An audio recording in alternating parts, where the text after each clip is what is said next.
Hi and welcome to the Small Business Heroes Show, where we talk about everything to help your small business grow and prosper. I'm your host, Scott Trevethan, and today I'm talking to Michael Griffiths. Now, Michael has played many roles in life, starring as an elite level basketball coach when he was only 10 years old.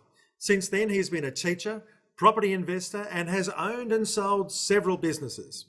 Today, Michael is a prominent keynote speaker, author, connector, networker, and referral marketing guru. After becoming despondent with the school system, Michael went out to create his first business in 2007, an education centre helping students one-on-one in their homes. In 2009, he followed his passion of helping others into marketing and quickly became known as the marketing guru through providing real-life marketing solutions to businesses. That took Michael to his real love and passion, helping others connect and become better networkers to grow their referrals into their business. Today, he helps businesses, just like ours, to generate more referrals and gain more clients through implementing a referral marketing system into their business. His motto in life is simple: look to help someone else before being asked to help. Please welcome Michael Griffiths to the Small Business Heroes Show. Michael, welcome. I've just told everyone who's watching or listening out there today who you are. Why don't you tell us a little bit about what you do? Yeah, fantastic, and thank you very much. I suppose that the simple part is we help people generate more referrals, use their networks better, and grow their networks with the right people. In the end, we've got so many people around us that we just don't tap into and we don't keep or build relationships with, that in the end, business is actually quite simple, and we leave so much of it on the table that we show people how to take it off the table and actually generate money back into their business through the relationships that they should be having. That sounds beautiful, Michael, but I thought it was all about, digital marketing and websites and lead magnets and funnels and stuff. Are you telling me you actually have to have a human connection to generate sales? Yeah, it's wonderful, all these little fads that will always come and go, but when you look through the decades and decades and decades of business, there's one thing that has always stayed, and that is relationship marketing and the power of people and leveraging into new networks, and that starts from great relationships. So are all those other things necessary? Yeah, without a doubt they help, but if you didn't have any of them and all you did was build relationships every day, guarantee you'd still have a business. What do you think the key essence or what's the key ingredient to developing a good business relationship? Comes down to two people having similar mindsets and want to actually have the desire to help one another. That's probably the starting point, because if you have that sort of person, you will always build trust, you will always build rapport, you will always find ways of helping each other. So I suppose it comes down to having the mentality around how do I help others, abundance rather than scarcity, and really having that way of thinking of how do I do stuff with other people rather than how do I do it all by myself. That's lovely. I mean, I think as small business owners, we've all been to those networking events where you get landed talking with someone for an hour who's just trying to sell you something, and when you say that you're not all that interested, then they just sort of walk away quickly. Is there any way that we can, navigate those waters to get greater benefit? Yeah, good. I tend to be able to go that if you can't work out within the first 2 to 3 minutes whether this is someone that you want to do something with, then you're probably not picking up on the cues or asking the right questions to start with. So I'm always big on whenever I meet anybody, so let's just say that I've just met you for the first time, Scott, wherever it happens to be, and I always just start with the simple question of, so tell me more about you. Now, we've been trained to talk business straight away. Every now and then, and you'll know if a person starts just talking about themselves from a personal level, that's a keeper, because that person really gets it. So quite often they'll start talking a little bit about their business, and then I'll sort of come in and I'll go, great, so tell me some things about you personally too, because that's the level that we can know straight away. Is this someone who I actually want to be doing things with, or is this someone who, look, there's just not ever going to be anything there? And those people exist, and you're going to come across people with where you just go, hey, I'm just not interested in doing anything with you. And that's absolutely fine, but at least you'll know in 3-4 minutes rather than in 10, 15, 20, 30 minutes. So is relationship marketing, network marketing, whatever terminology we want to use, is that for all types of small business or large business? You know, where does it start and where does it end? Yeah, lovely. Every single business can grow their business through partnerships in some way.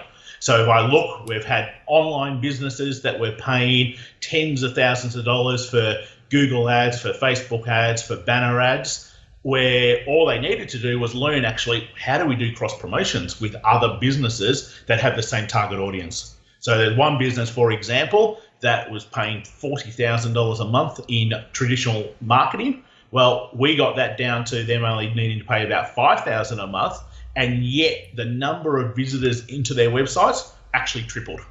And that was purely because they found other businesses that had the same sort of target audience and organized cross promotions with them. So one person would promote into their network, the other person would promote into their network, and now both people benefit. So there's an online store, a local business. So there's even just a health professional that had just started, had 3 clients. Within 45 days, 100% full. And again, through building relationships with other local businesses that would then promote them, that would then leave their flyers on the cafe bench, that would then talk about them. Well, all of a sudden now, no matter where someone in that local area went, they always heard about this health professional. So they became the number one person to go and see because everyone was talking about them. That doesn't cost you a cent. That just costs you a bit of time and effort to actually go around and enhance those sorts of relationships. Then you've got B2B businesses where referral partners are very easy to be able to create. So whatever type of business you have, it's a matter of going, who else also do my people buy from? And they're the sorts of people that you want to create referral relationships with. Doing cross promotions with those sorts of people are also brilliant because it's just sharing networks. So in the end, I don't think it matters what type of business. It is relevant for everybody.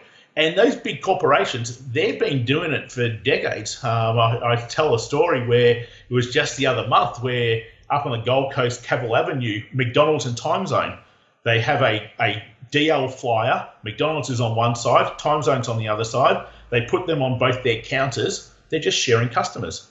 So when we look at big corporations, what's the Qantas Frequent Flyer program? Well, that's just all little partnerships built into that particular program. So I think the big organizations have learned it and known it and used it for a long time. Now it's time for the SMEs to really start understanding how to benefit for themselves also. Oh, it's beautiful. But Michael, you're a fairly gregarious fellow, if I do say so. A lot of us are very nervous when we're talking to new people and you know, having to go to an event where we might not know anyone. What's the secret to being able to be an effective networker in that sort of environment? Yeah, and it only comes through practice. So here I was as a teacher who's never done anything in business. It hasn't always been the way. Mm-hmm. But what I suppose I always am interested in is the other person. And I think when you come from that space, that, hey, I'm actually really interested in your story and what you've got to say, then all of a sudden you take away any sort of pressure of, I've got to make something happen from this conversation. Because most people go to networking events going, here's my chance to get business, and if I don't get business tonight, well, I'm stuffed for the next 2 weeks. Mm-hmm. Well, that's actually not what the networking event is all about. It's about being able to grow your network, meet the right sorts of people to have future conversations. So I think probably taking the pressure off oneself, as well as coming from a position of, hey, I'm just really curious to find out more about the other person, and then we'll worry about what we can do together. And I think when you do that, then it actually becomes fun rather than nervous or scary. Great. So just bring it down to that personal level, and we're all people, so that sounds beautiful. Spot on. Where's the best sort of places for people to go and network? Yeah, I think, with there being so many, it comes down to an individual and what an individual is comfortable with. So without doubt, there's There's more structured networking groups where it's very structured. It's very, this happens and this happens and this happens and this happens. That suits some people. For other people, they couldn't run fast enough. Then there's other networking events which are very casual, and you turn up and you might see this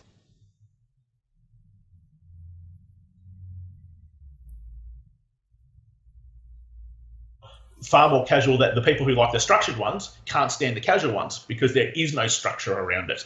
But for someone who doesn't like the structured ones, those casual ones are brilliant. Even to the extent there's the community, Lions clubs, Rotaries, schools. There are so many other places that people can network which aren't classified as a networking event, but in the end, it still brings people together. So whether it is at a barbecue, whether it actually be at a run event, whether it be just casually when someone's out, networking really is just talking to people. So it doesn't have to be a structured event to network. These days, I think when people do it right through social media, you don't even have to go out, and you can grow your network by 20 or 30 people a week by just starting good conversations. Where most people do it wrong is, as a prime example right now with LinkedIn, people go, oh, please connect with me with LinkedIn. And then the very next day, they send a whole page sales letter. Yeah. And you go, what sort of moron are you? Yeah. And in the end, if they connected and just went, hey, thanks for connecting, love to be able to know more about you, look forward to catching up, perfect, you've started the relationship.